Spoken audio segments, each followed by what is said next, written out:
오늘 우리에게 주시는 하나님의 말씀은 마태복음 26장 69절에서 75절까지의 말씀입니다. 제가 여러분에게 봉독해 드리겠습니다. 베드로가 바깥들에 앉았더니 한 요종이 나와 이르되 너도 갈릴리 사람 예수와 함께 있었도다 하거늘 베드로가 모든 사람 앞에서 부인하여 이르되 나는 내가 무슨 말을 하는지 알지 못하겠노라 하며 앞문까지 나아가니 다른 요종이 그를 보고 거기 있는 사람들에게 말하되 이 사람은 나사렛 예수와 함께 있었도다 하매 베드로가 맹세하고 또 부인하여 이르되 나는 그 사람을 알지 못하노라 하더라. 조금 후에 곁에 섰던 사람들이 나와 베드로에게 이르되 너도 진실로 그 도당이라 내 말소리가 너를 포명한다 하거늘 그가 저주하며 맹세하여 이르되 나는 그 사람을 알지 못하노라 하니 곧 닭이 울더라. 이에 베드로가 예수의 말씀에 닭 울기 전에 내가 3번 나를 부인하리라 하심이 생각나서 밖에 나가서 심히 통곡하니라. 아멘. 내 영혼을 깨우는 알람이라는 제목으로 하나님 말씀 증거하겠습니다. 1960년대에 있었던 일인데요. 그때는 우리 한국이 좀 잘 살지 못했지 않습니까? 추운 겨울날 이제 친구들과 함께 한 집에 모여서 놀다가 보니까 배가 고파서 닭을 한 마리 잡아보기로 했습니다. 그래서 마당에 화덕을 피워놓고 이제 닭을 잡았죠. 털을 깨끗하게 이제 뜯어서 솥에 집어넣으려고 하는 순간 이게 미끄러져, 이게 살았어요. 미끄러져가지고서 놓치고 말았네 이게요. 그래서 이 닭이 살려고 그냥 막 도망을 가는 거예요. 그래서 또 먹어야 되니까 청년들은 어떻게든 잡으려고 했는데 못 잡았어요.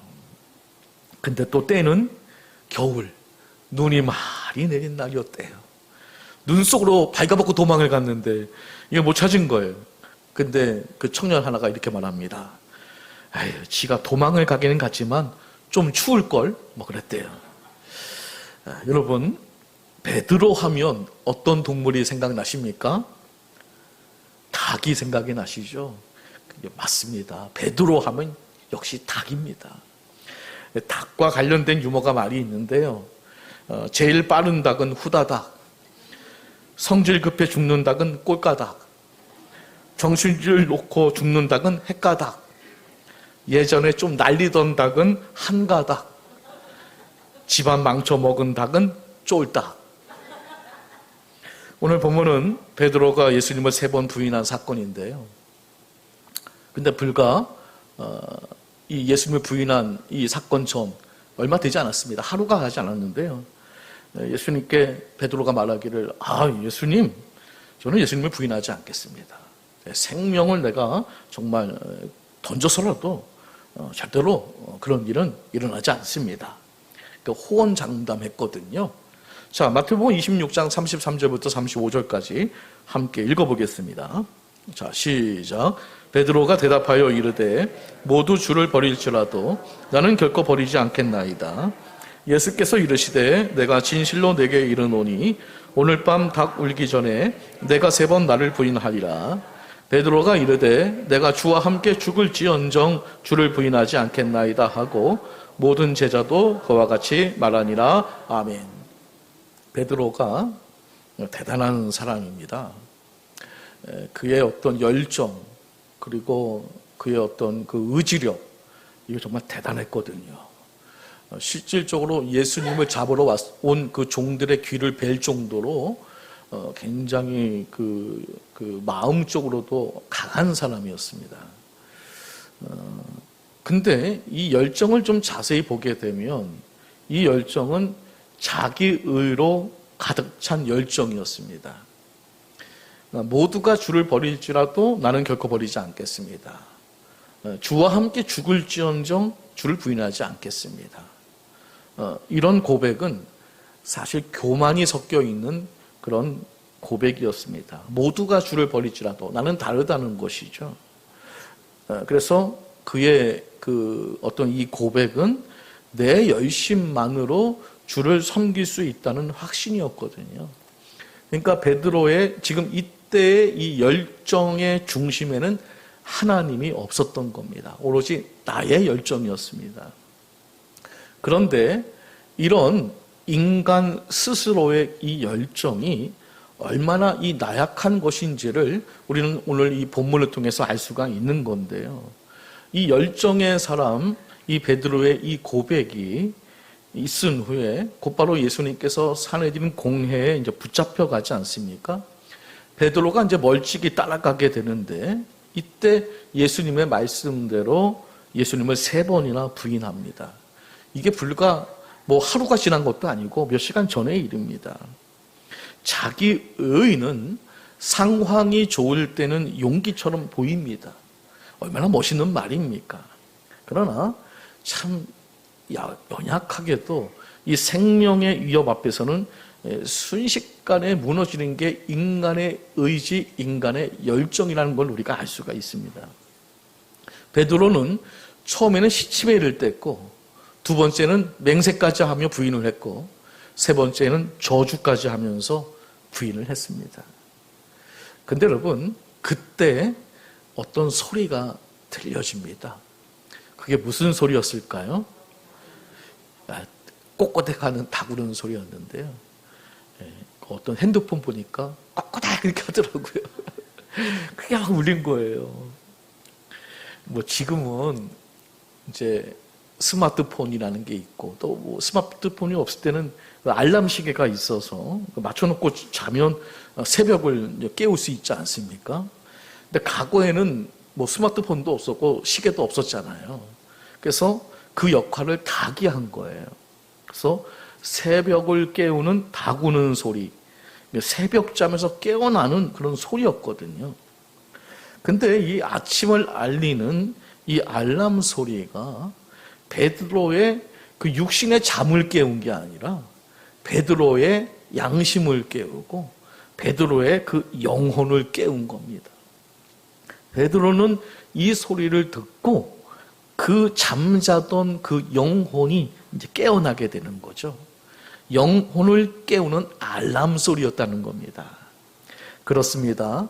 우리 모두에게도 베드로와 같은 그런 경우처럼 뭐 똑같은 그런 다구는 소리가 아니라 할지라도 나를 일깨우는 여러 가지 다양한 영적 알람 소리가 있습니다. 어떤 사람은 번개만 치면 회개합니다. 그러니까 나한테 이렇게 뭔가 들려지는 아주 그 특이한 소리가 있습니다. 각자마다 다 그게 있습니다. 그리스도를 믿고 따르는 성도라면 항상 영적으로 깨어 있어야 되는데 사실 그렇지 못하지 않습니까? 우리가 어떻게 뭐 한 번 구원받았다고 날마다 영적으로 깨어 있을 수 있겠습니까? 때로는 또 잠잘 때가 있는 거거든요. 그럴 때마다 하나님께서 이 영적 알람 소리를 듣게 하셔서 우리를 깨우신다는 것을 우리는 믿어야 할 줄 믿습니다. 특별히 우리 믿는 성도들이 꼭 들어야 될 영적 알람 소리가 있습니다. 이건 꼭 들으셔야 돼요. 이거 못 들으시면 안 됩니다. 예수님 재림하실 때 나팔 소리 들으셔야 됩니다. 그거 못 들으면 못 일어나는 겁니다. 예수님께서 나팔 소리를 통해서 믿는 자들, 구원받은 자들을 깨우실 겁니다. 그래서 공중에서 주님과 만나게 될 겁니다. 하여튼 우리는 이 세상을 살아가면서 그 외에도 많은 영적인 알람 소리를 들을 수 있어야 되는 것입니다. 본문에서 특히 오늘 본문을 보게 되면 이 닭 우는 소리는 예수님과 또 베드로만 알고 있는 그런 아주 특이한 소리였습니다. 그러니까 일반 사람들에게는 그냥 닭 우는 소리로 들렸지만 예수님과 베드로에게는 이게 굉장히 특별한 의미 있는 소리였다는 거죠. 자, 그런 의미로 보게 될 때 이 세상에는 사실 의미 없는 소리는 없는 겁니다. 자, 세상 사람들에게는 그냥 귀찮은 그런 시끄러운 닭 우는 소리였지만 이게 베드로의 입장에서는요, 이 닭 우는 소리가 굉장히 의미 있는 소리로 들려지게 되었고, 그리고 자신의 영혼을 일깨우는 그런 소리였다는 것입니다. 이처럼 여러분만이 아는 그런 알람 소리가 각자에게 다 있습니다. 다른 사람에게는 그냥 일상의 소리로 들리지만 어떤 사람에게는 자신을 일깨우는 의미 있는 소리로 들려질 수 있다는 것입니다. 문제는 그 알람 소리를 내가 들을 수 있느냐라는 것입니다. 성경을 보게 되면 귀 있는 자는 들을지어다. 신약 성경에 21번 기록되어 있습니다. 많이 기록되어 있는 거죠. 귀 있는 자는 들을지어다. 그러니까 주님께서 우리에게 어떤 알람 소리를 계속해서 보내주시는데 그걸 들어야 된다는 겁니다. 대부분의 사람들이 이런 영적 알람 소리를 듣지 못한 채 살아가고 있습니다. 우리 성도님들도 마찬가지입니다. 그러므로 우리는 이 알람 소리를 들어야 할 줄 믿습니다. 그것이 축복이라는 것입니다. 그리고 중요한 것은 그 영적 알람 소리를 우리가 들었을 때 우리가 어떻게 반응해야 하느냐, 이게 굉장히 중요한 건데요. 여러분, 이런 생각을 해보신 적이 있으십니까? 자, 예수님을 3번 부인한 베드로 다구는 소리를 들었습니다. 그리고 이제 시간이 지나면서 계속 아마 다구는 소리를 들었을 겁니다. 그런 다구는 소리를 계속 듣게 될 때 이 베드로의 마음이 어땠을까? 이런 유머가 있더라고요. 베드로가 사역을 하다가 다구는 소리 때문에 너무 몸과 마음이 힘들어져서 몸좀 누웠대요. 제발 저거 좀 안 들었으면 좋겠는데, 이 다구는 소리 때문에. 한의사가 와서 진맥을 하더니 이렇게 말합니다. 삼계탕을 끓여 먹으면 낫습니다. 근데 놀랍게도 베드로가 그렇게 했더니 나았대요. 사람들이 묻습니다. 아니요, 어떻게 그렇게 용하게 이렇게 잘 처방을 했나요? 했더니 그분이 말하기를, 아니, 베드로가 주님을 부인한 그 죄책감이 이게 치유가 안 돼서 닭이 울 때마다, 꼬꼬닥 울 때마다 몸과 마음이 엄청난 스트레스를 받았더군요. 그래서 그놈의 닭을 잡아먹으면 몸과 마음이 회복될 것 같아서 먹으라 했더니 잘 낫네요, 그게. 유머거든요. 근데 저는요, 이 유머가 맞지 않다고 생각이 되어져요. 왜냐하면 베드로는 닭이 울 때마다 죄책감에 빠진 적이 없어요. 사도행전 베드로 전서 후서 기록한 이제 그 말씀을 보게 되면 오히려 이 베드로는요, 닭 우는 소리를 듣는 그 이후에 그의 영혼이 정말 일어나게 되는 그 하나님의 은혜 가운데 살아가는 그런 베드로의 모습을 우리는 볼 수가 있습니다. 그래서 베드로는 이런 영적 알람 소리를 들을 때에 죄책감에 시달리기보다는 더 성숙한 신앙인의 모습으로 앞을 향해 나아간 겁니다. 멋있지 않습니까? 계속 그런 소리를 들어도 더 은혜 가운데 나아갈 수 있었다는 거죠. 그래서 베드로를 우리는 통해서 그가 어떻게 그 영적 알람 소리에 도대체 어떻게 반응했기에 그가 이렇게 더 성숙한 신앙인의 모습을 가지고 앞으로 나아갈 수 있었을까? 자, 이것은요, 우리가 영적인 알람 소리를 들을 때 어떤 사람은 죄책감에 시달리게 돼요. 계속 주여 못하겠습니다. 주여 나는 정말 아무것도 아닙니다. 이런 사람이 있는가 반면에 또 어떤 사람은 더 아름다운 신앙인의 모습으로 나아가거든요. 그러니까 어떻게 반응하느냐가 굉장히 중요한 건데요. 자, 영적인 알람 소리가 들릴 때 어떻게 반응해야 되는가? 자, 첫 번째, 베드로는 닭 우는 소리를 듣고 예수님의 말씀이 생각이 났습니다. 할렐루야. 뭐가 생각이 났다고요? 말씀이 생각이 난 거예요. 자, 75절 오늘 본문 읽어볼게요. 자, 시작. 이에 베드로가 예수의 말씀에 닭 울기 전에 내가 3번 나를 부인하리라 하심이 생각나서 밖에 나가서 심히 통곡하니라. 아멘. 그러니까 영적 알람 소리를 들을 때 뭐가 생각이 나야 된다는 겁니까? 하나님의 말씀이 생각이 나야 된다는 거죠. 엉뚱한 게 생각이 나면 안 돼요. 자, 이렇게 하나님께서는요, 우리에게 영적 알람을 사용하셔서 말씀이 생각나게 하심으로 우리를 깨우신다는 거예요. 1960년대를 보게 되면 미국은 이제 앞서가는 나라였잖아요. 그래서 이제 어떤 잔치집에 이렇게 몸소 가지 못하니까 이렇게 축전을 보내주는 그런 그 서비스가 굉장히 많이 이렇게 활발하게 이렇게 되었다고 해요.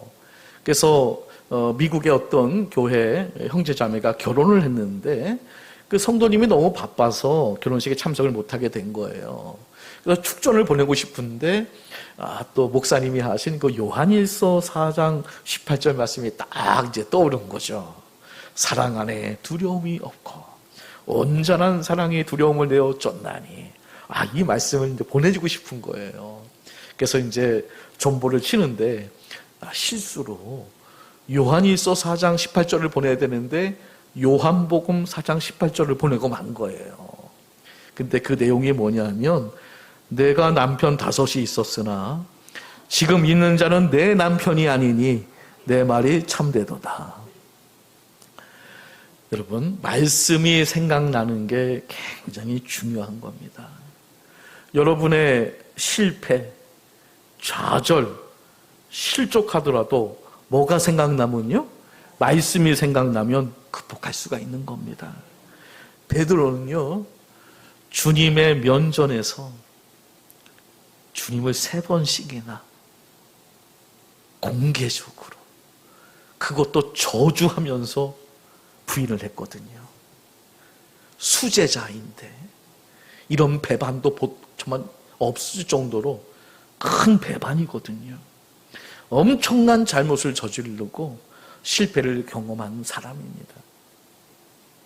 나 부끄러워서 어떻게 주님 만날 수 있겠습니까? 그런데도 이 베드로가 위대한 사도로 인생의 역전승을 이룰 수 있었던 이유는 그 결정적인 그 순간에 뭐가 생각이 난 겁니까? 말씀이 생각이 난 겁니다. 이게 뒤집어지는 겁니다. 이게 역전하는 거거든요. 아무리 나락으로 떨어져도 하나님의 말씀이 생각나면 사는 길이 열려지게 될 줄 믿습니다. 그래서 이것이 얼마나 중요하면 하나님께서 성령님까지 보내주셔서 이 말씀 생각나게 하려고 성령님 보내주셔서 우리 하나님의 말씀이 생각나게 해주셨다는 거죠. 요한복음 14장 26절 말씀 읽어볼게요. 자, 시작. 보혜사 곧 아버지께서 내 이름으로 보내실 성령 그가 너희에게 모든 것을 가르치고 내가 너희에게 말한 모든 것을 생각나게 하리라. 아멘. 이게 꼭 이렇게 돼야 된다는 겁니다. 그래서 성령님을 우리에게 보내주신 그 목적 중에 하나가 하나님의 말씀을 생각나게 하려고. 이게 믿어져야 할 줄 믿습니다. 영적 알람 소리에 성령의 도우심으로 말씀이 생각나게 하신다는 겁니다. 왜 이렇게 하시는 걸까요? 왜 이렇게 하시는 걸까요? 말씀으로 이길 수 있기 때문에 그런 겁니다. 그래서 승리의 삶을 살게 되는 것입니다. 여러분의 삶 가운데 순간순간마다 하나님의 말씀이 생각나는 은혜가 넘쳐나시기를 예수님의 이름으로 축복합니다. 반드시 승리합니다. 반드시 승리합니다. 자, 그러면 우리의 삶 가운데 그 순간순간마다 그 영적 알람 소리를 듣고 말씀이 생각나게 하려면 우리는 어떻게 해야 할까? 2가지가 있는데요. 첫째로 평상시에 말씀을 많이 저축해 놓으셔야 됩니다. 묵상한다는 건 내 마음에 품는다, 저축한다는 뜻이거든요. 우리가 하나님의 말씀을 우리 심령 속에 담지 않으면 성령님께서 삶의 현장에서 우리에게 필요한 그 하나님의 말씀을 생각나게 해 주실 수가 없습니다. 뭐가 있어야 생각나게 해 주시죠. 하나님의 말씀을 생각하거나 기억하거나 깨닫게 하는 것은 그 이전에 그 말씀을 듣거나 읽거나 체험한 그 존재 속에서만 가능한 겁니다. 베드로가 예수님을 부인하던 새벽녘 닭 울음소리에 예수님의 말씀이 생각난 것도 이전에 말씀을 들었기 때문에 그 말씀을 그 심령 가운데 담았기 때문에 가능한 겁니다. 사랑하는 성도 여러분, 부지런히 하나님의 말씀을 듣고 읽고 그 말씀을 여러분의 마음밭에 차곡차곡 쌓아 놓으시길 바랍니다. 언젠가는 그게 빛을 발할 겁니다. 언젠가는 성령께서 딱 끄집어내셔서 그 말씀을 생각나게 해주실 겁니다. 두 번째로, 동시에 우리는 성령으로 충만한 삶을 살아야 됩니다. 앞에서 말씀드린 것처럼 누가 이걸 생각나게 해주시는 겁니까? 성령님께서 이 말씀을 끄집어내셔서 생각나게 해주시는 것이거든요. 그래서 삶의 현장에서 우리가 다 기억할 수는 없습니다. 인간은요, 모든 걸 다 기억할 수는 없습니다. 그래서 우리가 삶의 그 순간순간마다 성령님께서 그 필요한 말씀을 끄집어내서 생각나게 해주심을 통해서 그 말씀을 가지고 이길 수 있도록 역사해 주시는 겁니다. 그래서 우리는 날마다 성령님을 의지하며 살아가야 할 줄 믿습니다. 닭 우는 소리가 날 때 부디 하나님의 말씀이 나아지시기를 예수님의 이름으로 간절히 축복합니다. 두 번째는, 베드로는 닭 우는 소리를 듣고 자신의 모습을 보게 됩니다. 누구를 봤다고요? 나를 봤다는 겁니다. 자, 75절 다시 한번 읽어볼게요. 자, 시작. 이에 베드로가 예수의 말씀에 닭 울기 전에 내가 3번 나를 부인하리라 하심이 생각나서 밖에 나가서 심히 통곡하니라. 아멘. 말씀이 생각났고요. 말씀이 생각나면서 동시에 밖으로 나가게 됩니다. 그럼 왜 밖에 나갔을까요? 창피해서요. 너무 창피해서요. 예수님 얼굴을 볼 수가 없는 겁니다. 너무 자신의 모습이 실망스러운 겁니다. 그렇게 호언장담했는데, 예수님과 함께 죽을지언정 난 예수님을 부인하지 않겠다고 그렇게 큰 소리 쳤는데, 예수님을 저주까지 하면서 배반하는 그 자신의 모습을 볼 때 차마 그 자리에 있을 수가 없었습니다. 마치 이 닭 우는 소리가 베드로에게 이렇게 말하는 것 같습니다. 베드로야, 거울 좀 봐. 너 좀 봐.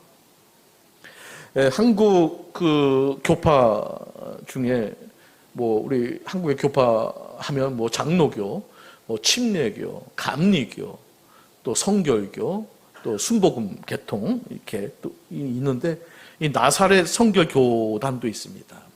그 학교가 천안에 있는데요. 이 나사렛 성결교회도 많이 성장을 하다가 이제 많은 갈등을 겪게 됩니다.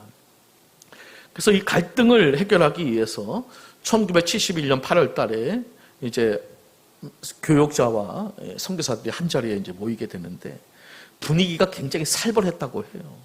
그래서 아마 엄청난 그 싸움이 있을 것 같아요. 근데 이날 한 선교사가 이제 설교를 맡은 거죠. 하필이면 또 이럴 때 이 설교를 맡았는지. 근데 이 설교사가 이제 보따리를 막 들고 온 겁니다. 그러면서 설교를 하다가 이 보따리 안에 우리 교단의 갈등을 일으킨 사람들의 사진이 여기 다 들어있다. 설교가 끝나고 이제 사람들에게 묻습니다. 이 갈등을 일으킨 사람들의 사진을 보고 싶냐 했더니 많은 사람들이 도대체 누군지 보고 싶다고. 그래서 그럼 다 나오라고. 한 사람씩 앞에 나오는 거예요. 봤더니 그게 거울이에요. 거울. 그 누가 보이는 거예요? 자기가 보이는 거잖아요.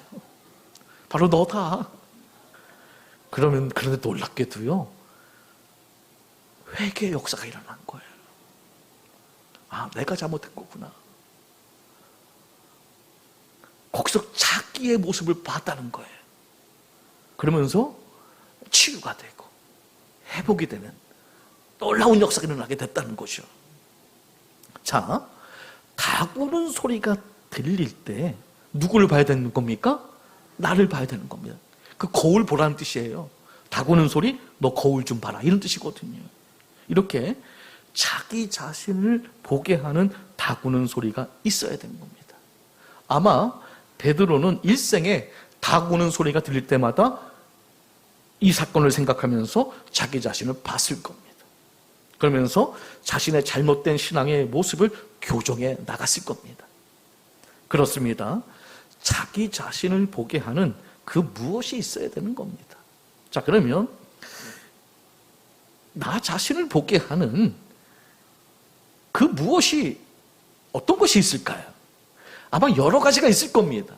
근데 가장 확실하고 가장 중요한 것은 뭘까요? 하나님의 이 말씀이라는 것이요. 말씀이 가장 확실한 거울입니다. 아주 우리 인간의 아주 그 구석구석 그런 모든 그 허점, 그런 잘못을 다 거기 보게 해주시거든요. 그리고 목사님의 설교가 또 다구는 소리 거울이 될 수 있는 거죠. 설교 시간에 듣는 하나님의 말씀은 영적인 거울인 것입니다. 그래서 우리가 예배 중에 설교를 듣고만 가지 말고 여러분 그 말씀을 통해서 자기 자신을 보고 돌아가야 할 줄 믿습니다. 말씀을 들을 때 나를 보고 가셔야 됩니다. 절대로 오늘 이 말씀은 누구누구 권사님이 들었어야 되는 건데 오늘 안 왔네 이러면 안 되고 나를 보셔야 됩니다. 또한 우리는요, 양심을 회복해야 됩니다. 양심은 뭡니까? 나를 똑바로 보게 하는 마음의 눈 아니겠습니까? 양심이 작동되어져야 돼요. 그래서 말씀을 들을 때 양심이 움직여야 된다는 겁니다. 베드로는 다구는 소리를 듣고 양심의 가책을 느끼면서 자신의 모습을 이제 보게 되는 거죠. 그 진정한 모습. 야, 난 아무것도 아니네. 나는 정말 이 죄인이네. 나는 그렇게 호언장담했지만 나는 정말 연약한 그 존재에 불과하지 않네. 제대로 본 거죠. 그러니까 놀라운 승리를 거두게 되지 않았습니까? 여러분이 경험하는 대부분의 일들은 바로 여러분 자신을 보라고 생긴 일 아니겠습니까? 못된 사람을 보면서 누굴 봐야 되는 겁니까? 나를 보는 거 아니겠습니까? 자녀들의 그 잘못을 보면서 누구를 봐야 됩니까? 나를 보는 겁니다. 나를 봐야 되는 겁니다. 다구는 소리에 자기 자신을 볼 수 있는 여러분 모두가 되시기를 예수님의 이름으로 간절히 축복합니다. 마지막 세 번째는 베드로는 다구는 소리를 듣고 심히 통곡을 했습니다. 자, 75절 다시 한번 읽어볼게요. 자, 시작. 이에 베드로가 예수의 말씀에 다 울기 전에 내가 3번 나를 부인하리라 하심이 생각나서 밖에 나가서 심히 통곡하니라. 아멘. 여기 심히 통곡했다는 것은 깨지고 부서졌다는 뜻이거든요. 여러분, 베드로는 약한 사람이었을까요? 강한 사람이었을까요? 굉장히 강한 사람이에요. 어부입니다. 어부가 여러분 얼마나 강한 사람입니까? 근데 이게 어부 출신에다가요, 힘도 셌던 것 같고요. 그리고 호기가 장난이 아니었습니다. 예수님을 위해서 막 칼을 휘두를 정도로 목숨을 아끼지 않은 그런 정말 용기가 넘치는 그런 사람이었는데요. 그러니까 베드로는 눈물과는 거리가 먼 사람이에요. 이 사람은 눈물을 흘리지 않는, 그렇다고 나쁜 사람이라는 뜻은 아닙니다. 근데 이런 베드로가 심히 눈물을 흘리며 통곡을 하는 거예요. 이게 상상이 안 돼요. 근데 베드로가요, 이때 자기의 이 교만이 다 깨지고 부서지는 거예요. 산산조각이 납니다. 근데 놀라운 사실은 이런 베드로를 하나님이 이제 크게 쓰시는 거예요. 놀라워요. 여러분, 히브리 경언을 보게 되면 이런 말이 있습니다. 하나님은 부서진 것들을 사용하신다. 하나님은 뭘 사용하신다고요? 부서진 걸 사용하신다. 단단한 곡식이 부서져야 뭐가 되는 겁니까? 빵이 됩니다. 포도가 잘게 잘게 부서져야 포도주로 만들어집니다. 단단하고 질긴 음식도 우리 입 안에서 잘게 잘게 부서져야 소화가 되고 영양분이 되는 겁니다. 사람도 성숙한 인격, 신앙을 갖추려면 반드시 부서지는 과정을 밟아야 됩니다. 이 부서짐과 성숙은 정비를 하는 겁니다. 하나님은 우리의 강함을 쓰는 게 아니더라고요. 삼손이 강할 때 그때는 하나님이 그렇게 쓰지 않았어요. 약할 때 완전히 삼손이 부서져가지고서 막 장님이 되어서 하나님을 의지할 때 그때 하나님이 놀랍게 쓰시지 않습니까? 우리의 깨어짐을 통해서 우리 주님은 일하시는 겁니다. 가을날 되면 시골에서 뭘 막 이렇게 때리는 장면이 나와요. 콩, 도리깨질 한다고 하죠. 이거 왜 하는 겁니까?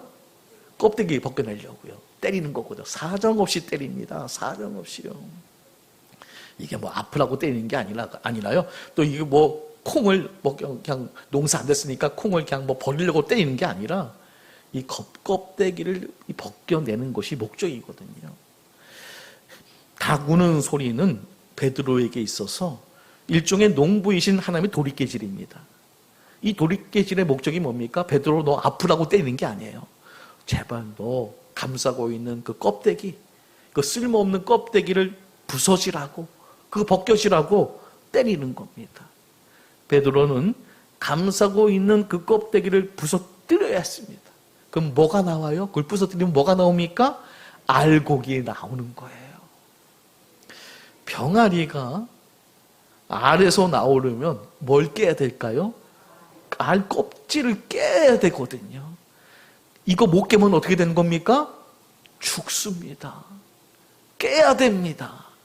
우리 살라고 주님께서 도리끼질 하는 거거든요. 껍데기 너 이거 벗겨내야 네가 산다. 우리도 마찬가지인데요.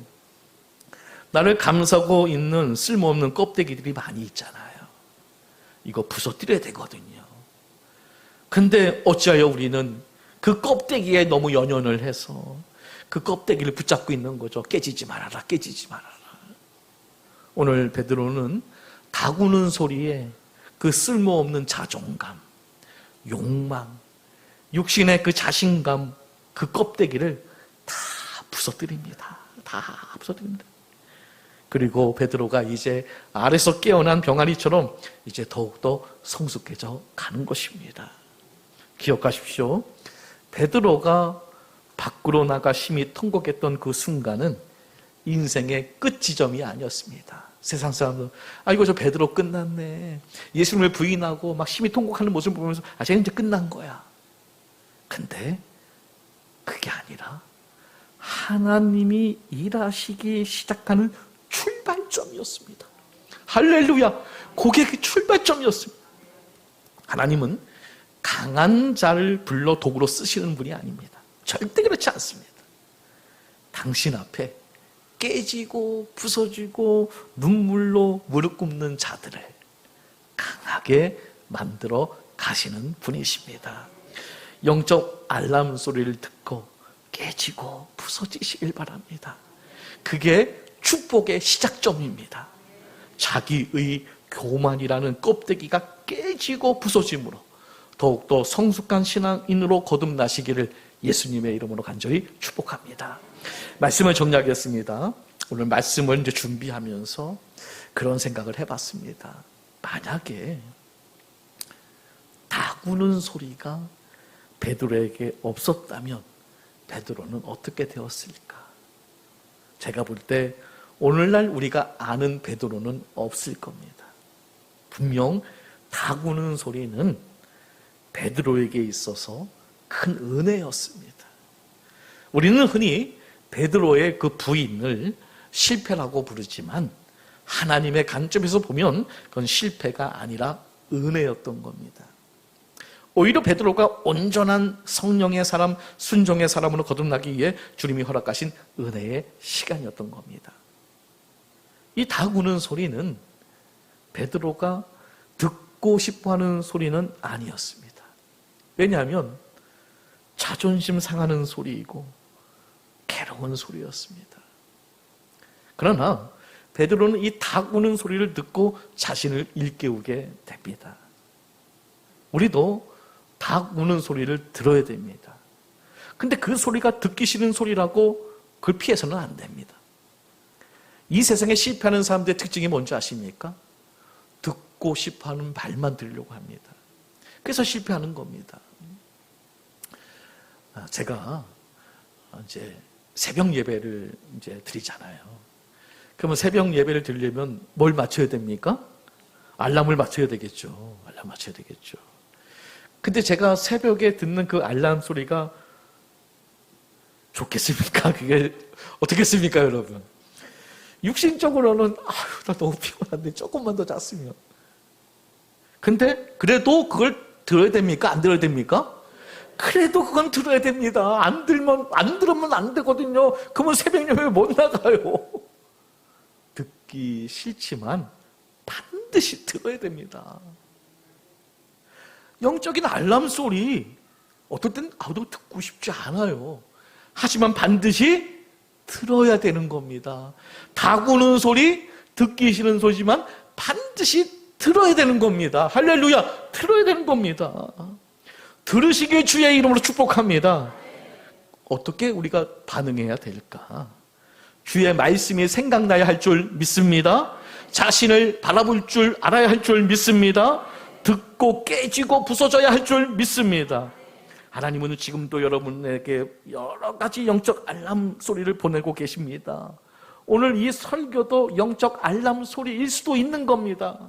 오늘 여러분들이 이 설교를 들으면서 주님께서 말씀하고 계십니다. 깨어나라, 일어나라, 잠자던 영혼아 일어나라. 예수님께서 해당장 야이로의 죽은 딸을 향해 죽었습니다. 그에게 달리다 쿵, 소녀여 일어나라. 영적 알람 소리를 발했습니다. 그랬더니 이 소녀가 벌떡 일어나는 겁니다. 달리다굼의 영적 알람을 그냥 홀려보내지 마시고 이 영적 알람에 민감히 반응하셔서 주의 말씀이 생각나고 자신을 제대로 바라보게 되고 깨지고 부서져서 더욱더 성숙한 신앙인으로 거듭나는 우리 모두가 되시기를 예수님의 이름으로 간절히 축원합니다. 이 시간 기도하겠습니다. 사랑과 은혜가 풍성하신 하나님 아버지, 오늘 베드로가 다구는 소리를 듣고 깨어났던 것처럼 우리도 영적인 알람 소리를 듣고 달리다굼이라 명하시는 주님의 음성으로 듣고 깨어나게 하옵소서. 영적인 알람 소리를 들을 때 하나님의 말씀이 생각나게 하셔서 승리의 길을 걸어가게 하옵소서. 또한 말씀 앞에서 자신을 돌아보게 하시고 우리의 굳은 마음을 깨뜨리시고 성령으로 새롭게 하셔서 더욱 겸손하고 순종하는 믿음의 사람으로 세워주옵소서. 베드로를 회복시키시고 귀하게 사용하셨던 주님께서 우리도 회복시켜 주시고 주님의 뜻을 이루는 선한 도구로 사용하여 주옵소서. 예수 그리스도의 이름으로 간절히 기도드립니다. 아멘.